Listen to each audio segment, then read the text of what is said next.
Hello everyone. Today we conduct one session. It's about the success journey of a CMA, and with us CMA Tejasri Sarode. She is recently completing CMA, and I happily said she's just qualified CMA and uh, crack campus interview. So congratulations Tejasri. First of Thank you all. so much. Thank you. Uh, Thank you. so this session is very useful for the our young CMAs, our students. It's too much helpful to us. So let's start this session. Tejasri, first of all, welcome to you. Thank you so much. Congratulations. Again, thanks a lot. Okay. So Tejasri, is it comfortable Hindi language? It's for I'm absolutely comfortable in any language. So whatever the viewers might be comfortable with, I would go with the same language. Okay, so viewers' point of view, we think English and Hindi. We continue our session. Okay, will do. Okay, so Tejasri, oh sorry, CMA Tejasri, can you Uh, please uh, can you please elaborate your introduction or how you start a CMA journey? जबकि यहाँ CMA का आप 3-4 years पहले start किया होगा तब awareness भी कम होगा सीएमए का तो आपकी ये जर्नी बिल्कुल कैसे स्टार्ट हुई या पहले तो आप कौन हो व्यूअर्स को और हमारे स्टूडेंट को जानने में बहुत अच्छा लगेगा कि आपकी जर्नी कैसे स्टार्ट हुई है sure. Thank you so much, CMA Monica. Firstly, my name is Tejashri Jitendra Sarode. I'm a qualified cost and management accountant, and I've qualified it in first attempt this December 2021. So now I would like to give a short description, but prior to that, I would take an opportunity to thanks to all the committee officials who have significantly contributed in my success. So this success does not totally belong to me. This success carries all of the people who were significantly contributing in this, my parents, my teachers, my mentors, as well as all the committee officials who stood by me, who are always there to guide me, to always motivate me. So I take this platform and say them thanks a lot. I'm expressing my gratitude. Without them, it was really difficult for me to come up till here. And now I can start with the question and answers. So I was about to get that there are some Q&A session. So you can ask me the questions and I would be glad answering all those. I would try to give justice to each and every question asked by you. Yes definitely CMA institute का हमें हमेशा से साथ रहा है CMA institute ने वहाँ के सारे स्टाफ्स ने हमें हमेशा से ही बहुत अप्रिशिएट किया है बहुत Yeah, सपोर्ट करते आए हमारे जर्नी में ये आपकी रहो या मेरी रहो या हम सबकी रहो नो डाउट उनका कंट्रीब्यूशन बहुत ज्यादा और अनकाउंटेबल ऐसा है so now exactly. Now come to the our interview session मुझे आप ये बताइए कि आपका सीएमए का जो जर्नी था वो ऑब्वियसली प्रोफेशनल एग्जाम है तो वो कभी भी इजी तो नहीं रहेगा बिकॉज बहुत सारे हर्डल्स प्रॉब्लम्स आपको फेस करने पड़े होंगे तो आपने आपकी जर्नी जब स्टार्ट की सीएमए होना है या स्टार्ट किया तब क्या क्या आपको हर्डल्स आए और आपने कैसे उनको ओवरकम करते हुए उसको आगे बढ़े और आज सक्सेसफुली सीएमए बने हो सो ये स्टूडेंट्स मतलब स्टूडेंट्स का ऐसे हो जाता है कुछ प्रॉब्लम्स आ रहे हैं या वन टाइम फेल्योर हो जाता है तो वो बहुत ज्यादा डिस्टर्ब हो जाते हैं डिप्रेशन में आ जाते हैं तो इस पे आप कैसे गाइड करोगे उनको ओके सबसे पहले तो मैं ये कहना चाहूंगी कि ये प्रोफेशनल एग्जाम्स जो होती है ना वो किसी की स्ट्रेटेजी देखकर या सुनकर कभी क्रैक नहीं हो सकते so you should always have your own strategy because each and every person knows their difficulties knows their opportunities what we have learned स्वॉट एनालिसिस जो भी हमने स्वॉट एनालिसिस में सीखा है तो द स्वॉट analysis differs from person to person it can not be same for each and every individual मतलब बेसिकली तो यही है कि पहले तो खुद ये आइडेंटिफाई करो कि मेरे किन सब्जेक्ट्स पे कमांड है एंड इफ उन सब्जेक्ट्स पे आपकी कमांड है तो try to get exemption in those subjects by practising that much better because जैसे कि आपका लाइकिंग होता है वो सब्जेक्ट में तो आप बहुत अच्छी से और बहुत जल्दी ग्रास्प कर सकते हो वो सब्जेक्ट। अभी किन किन बच्चों को थियरी पसंद है, तो फॉर देम लॉ, ऑडिट, ये सारे सब्जेक्ट्स ऐसे हैं कि they can score an examination. कुछ लोगों को ऐसा रहता है कि नहीं, मुझे थियरी से अच्छा, I would prefer practicals.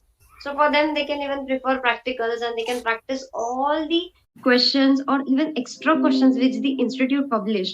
Those questions are also very helpful. तो यही है कि एटलीस्ट आपका 2 रिवीजन होना चाहिए, एग्जाम देने से पहले 2 रिवीजन होना चाहिए, कंसेप्चुअल क्लैरिटी आनी चाहिए। This is most important because if you are mugging up the concept you can not reproduce there. So what ultimately you need is, आपको कंसेप्चुअल क्लैरिटी होना चाहिए। ऐसा नहीं है कि ये क्वेश्चन ऐसा कैसा रट्टा कर लिया और वहां पर जाके you just wrote the answers. ऐसा नहीं हो सकता। तो you need conceptual clarity, first thing conceptual clarity. Second thing, you should have consistency in your studies. ऐसा भी नहीं कर सकते हम कि आज 8 घंटे पढ़ा और दूसरे दिन बिल्कुल ही नहीं पढ़ा। Try to be consistent. रोज तुम 8 घंटे पढ़ो, 10 घंटे पढ़ो, it is totally up to you, but your study should be very qualitative study, not quantitative study. अभी again there is a difference of opinion here. कुछ बच्चे कहते हैं कि मैंने 8 घंटे पढ़ाई की, but what is the productivity? Nothing. कुछ कहते हैं कि I only study 3 hours a day और 4 hours a day, but they are quite productive. So ultimately, what is important? Your qualitative study is important, not the quantitative study. Correct. And talking about my own strategy, so I was also of the opinion कि qualitative study होना चाहिए. Quantity doesn't matter. वही institute ने जो भी modules दिए हैं, refer those modules, and along with that, I also used some reference book for each and every subject. जैसे ओके. कि कॉस्ट्यूम के लिए भी मैंने पीसी तुलसियन यूज किया था, फाइनेंशियल मैनेजमेंट के लिए भी पीसी तुलसियन यूज किया था, देन इवन पदु का भी you can use for taxation. Even these books are very good books. और Khan and Jain was there, Hanif Mukherjee was there for accounts. So these publications are very old. These publications maybe I guess since 1999, from 1999, the year when I was not even born. तब से वो yes. Publications है। तो बस यही है कि कंसिस्टेंसी होनी चाहिए पढ़ाई में। और जो तुम पढ़ रहे हो ना, just learn to reproduce it. और वो कैसे होगा? Once you get a practice of writing the answers, अभी specially for law answers, you cannot use your own language.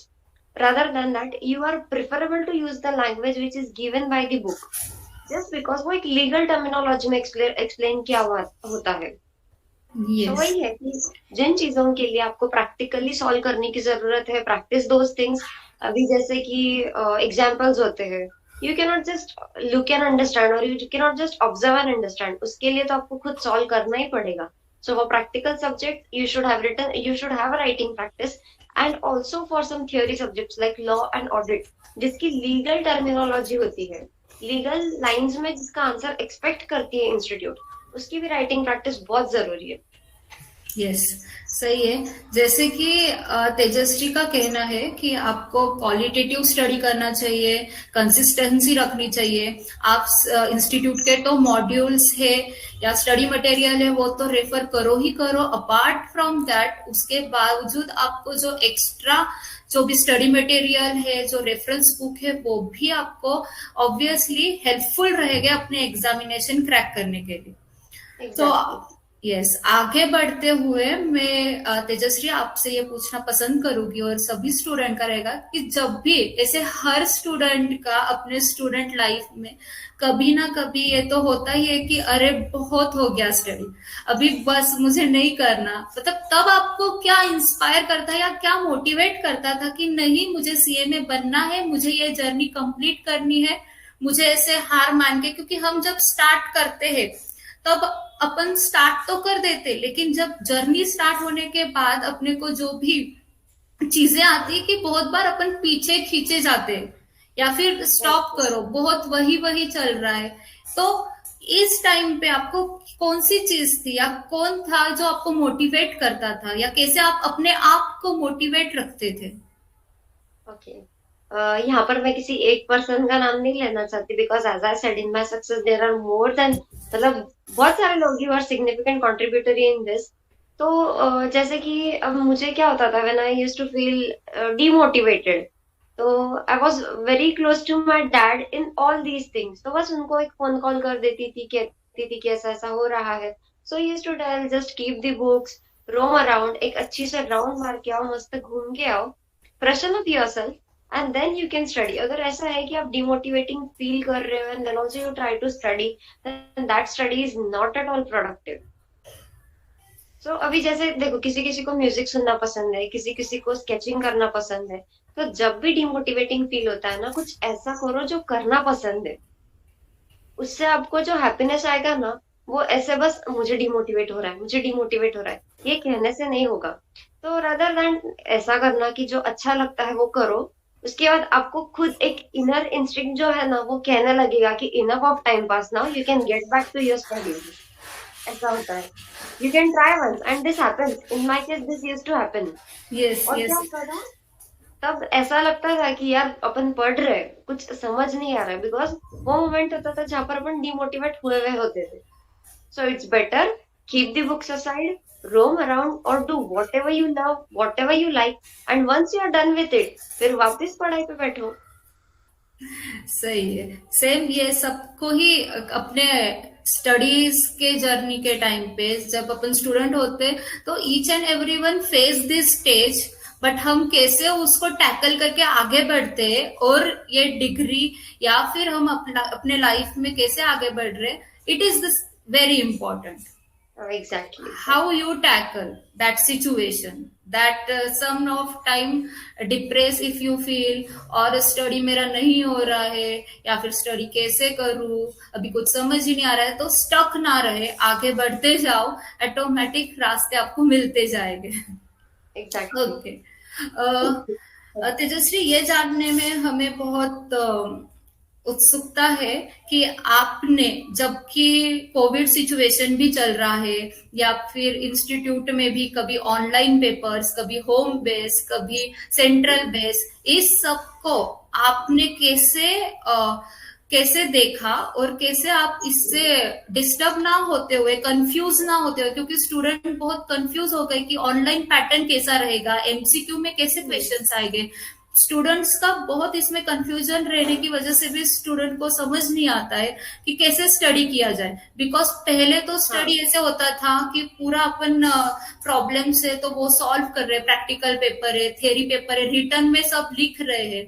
But अभी जो पैटर्न चेंज हुआ है ड्यू टू कोविड सिचुएशन, तो आपने कैसे उसको, बिकॉज अभी का जो रिजल्ट आया था इट्स हार्डली 4 and 5%, तो उसमें हाँ. आपने, यस, तो वो सिचुएशन में आप क्लियर हुए सीएमए एग्जामिनेशन को, तो आपने कैसे प्रिपरेशन की, ये सारे जो कंफ्यूजन चल रहे थे, online exam, practical, central base, MCQ में कैसे रहेंगे, कौन सा क्वेश्चन कितने मार्क्स का आएगा, so how can you prepare yourself for examination?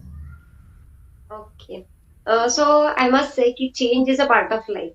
और ये सिर्फ हम पढ़ाई को लेकर के नहीं, तो हमारे लाइफ के हर एस्पेक्ट में ये चीज अपन अप्लाई करते हैं. So why not in studies? Okay. Change is a very essential aspect of life. If institute is trying to go global, if the institute is trying to change some pattern that is also for a student's sake, then I think as a part of a student or as a part of students fraternity, हमें डरना नहीं चाहिए. हमें थोड़ा सा बैठ करके उन सारी बातों को, we should be used to those things. तो थोड़ा सा टाइम हमें भी उनको देना चाहिए, so that हम भी प्रैक्टिस कर सके. और rather than, मतलब in my opinion, rather than spreading negativity, why not sit and study? That is also a very good option. ऐसा मुझे लगता है कि मैंने जब देखा था, बहुत सारे ट्रोल्स हुए थे, बहुत सारी चीजें हुई थी. I know it is very difficult to ignore the situation, but अपन वो कर सकते हैं. If we try not to get into that, then we can. तो हमें करना क्या चाहिए, हमारा काम क्या है, basically what we students are suppose to do. So we are suppose to study. Pattern कोई भी आने, तो स्टडी तो ऐसे भी करनी है, ये तो फिक्स ही है कि स्टडी के अलावा तो हम पास होने ही नहीं वाले. तो हम अपना काम करेंगे, इंस्टीट्यूट अपना काम करेंगे, और जब दोनों अपना काम एट द बेस्ट करेंगे, so result will also be ultimately best. So इतना ही करना है हमें कि सोशल मीडिया पे टाइम वेस्ट करने से अच्छा it would be always useful. अगर ऐसा है, अगर बहुत सारे पोस्ट आ रहे हैं, आपको ऐसा लग रहा है, आपको ऐसा फील हो रहा है कि नहीं, हम मुझे सुनना है, आगे का डिसीजन क्या आ रहा है, just do one thing, phone को पूरी तरह साइड कर दो. और उसके बाद में once you start studying, no, तुम्हारा लिंक लगने के बाद ना तुम्हारे दिमाग में ये थॉट्स भी नहीं आएंगे कि एग्जाम ऑनलाइन होने वाली है, ऑफलाइन होने वाली है. और जैसे कि मैंने कहा कि change is very essential in life, उसके अलावा तो हम कोई भी लाइफ का एस्पेक्ट जी ही नहीं सकते. So for that you need to accept the changes, because if the changes are for good, you need to accept those changes. Exactly. Yes. Yes, definitely student इस बात को ध्यान रखेंगे. और जैसी सिचुएशन आ रही, इंस्टीट्यूट ने अपने लिए, अपने स्टूडेंट्स के लिए ही ये प्लेटफॉर्म है या एग्जाम इस सिचुएशन में भी कंडक्ट करना जरूरी समझ रहे हैं, तो वो अपने But बेनिफिशियल के लिए उसको पॉजिटिवली लो और अपना ध्यान सिर्फ स्टडी पे रखना चाहिए, रादर देन एनी जो भी आसपास में सुनाई दे रहा है, सोशल मीडिया पे चल रहा है, उस पे ध्यान न देते हुए जो इंस्टीट्यूट के गाइडलाइंस आ रहे हैं उनको फॉलो करो और आगे बढ़ो. ओके. सो तेजश्री, ऑब्वियसली आपका इंटर क्लियर होने के बाद में आपकी इंटर्नशिप रही होगी और फिर आप फाइनल के प्रिपरेशन कर रहे होगे. तो आपने इंटर्नशिप का पीरियड में फाइनल का प्रिपरेशन, मतलब इंटर्नशिप अपना पूरा आफ्टरनून, मतलब 10 o'clock to 6 o'clock तो ऑफिस में ही पूरा चला जाता है, तो मतलब मॉर्निंग एंड इवनिंग टाइम ही बचता है जब अपन स्टडी कर सकते. तो how can you prepare your self, मतलब उस इंटर्नशिप के टाइम पे भी आप, क्योंकि बहुत बार ऐसे हो जाता है स्टूडेंट्स है वो मतलब प्रैक्टिकल ट्रेनिंग ले रहे हैं तो उनका ध्यान जो है अपने स्टडीज पे से हट जाता है. Is it the possibility? ऐसे काफी स्टूडेंट्स का देखा गया. तो हाउ टू बी, आप कैसे फिर मैनेज करते थे आपके टाइमिंग शेड्यूल को? आपका फिर रूटीन कैसे किया था कि मेरा स्टडी भी हो और ट्रेनिंग भी साइड बाय साइड कंप्लीट होती जाए? ओके. सो अभी इसमें ना सेल्फ डिसिप्लिन ये बहुत बड़ा रोल प्ले करती है, क्योंकि डिस्टर्बिंग फैक्टर्स तो बहुत होते हैं. अभी तो सिर्फ नाम के लिए यहाँ पर ऑफिस दिखता है डिस्टर्बिंग फैक्टर, पर वैसे देखा जाए तो डिस्टर्बिंग फैक्टर्स बहुत होते हैं. सो और जैसे कि प्रैक्टिकल ट्रेनिंग में से भी हम वही सारी चीजें सीखते हैं which are all part of our syllabus. So ultimately we are preparing ourselves for the examination itself. तो हमें करना क्या होता है, अब जैसे कि मेरा ऑफिस टाइम भी यही था 10 to 6. What I used to do, I used to get up early in the morning, और 10 से पहले मैं अपना रेगुलर रूटीन का 3 घंटे की पढ़ाई अच्छे से कर लेती थी before 10 o'clock. And then after 6 o'clock once you come home, then you have to freshen up yourself, then you have to eat something or you have to relax yourself. तो इन सारी चीजों में 1-1.5 घंटा तो ऐसे ही चला जाता है. So after you have your dinner, then you have whole night to study. अभी some people are nocturnal people, तो उनको रात को स्टडी अच्छा लगता है, किन लोगों को सुबह अच्छा लगता है. So I was the person of pattern कि आधा स्टडी सुबह, आधा स्टडी रात को, ऐसा करके then I used to manage 6 hours a day. 6 hours study मेरा आराम से हो जाता था प्रैक्टिकल ट्रेनिंग के दिनों में भी. और ऑनेस्टली स्पीकिंग अगर अपन करना चाहे ना तो हो भी जाता है. सिर्फ समटाइम्स द केसेस अराइजेस कि ऑफिस में कुछ काम आ जाता है and you have to wait for that, then that is considerable. Anyway that is considerable because if you are studying and if you are working also, then these adults are expected to come, so you need to overcome this. So simply opportunities always come with difficulties. अगर तुमको training का opportunity आया है तो definitely उसमें कोई difficulty होनी ही होनी है. हमें करना क्या होता है कि अपॉर्चुनिटीज को ग्रैब करना है और डिफिकल्टीज को ओवरकम करना है. That's it from my point of view. Yes, sure. मैं ये भी जानने में इंटरेस्टेड रहूंगी और हमारे स्टूडेंट्स पे कि हमेशा ऐसे होता है प्रोफेशनल एग्जामिनेशन में, फिर सीएमए फाइनल रहो या any professional examination, syllabus is so vast. Syllabus ऐसे होता है जैसे कोई पोथी हो, इतना वास्ट रहता है. सो लास्ट टाइम रिवीजन जो है वो बहुत इंपॉर्टेंट एंड इसेंशियल हो जाती है हमें पेपर को अच्छे से क्रैक करने के लिए या एग्जामिनेशन के लिए या पास आउट भी होने के लिए.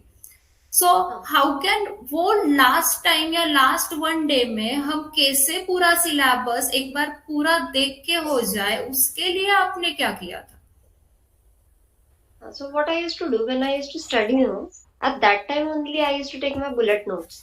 और Yes. bullet notes तो इतने ज्यादा important होते हैं, इतने ज्यादा, because one day before the examination you cannot end up the entire syllabus. Because वो सिलेबस सच में इतना वास्ट होता है, जहां अपन को पूरा सिलेबस पढ़ने के लिए 3 महीना 4 महीना लग जाता है.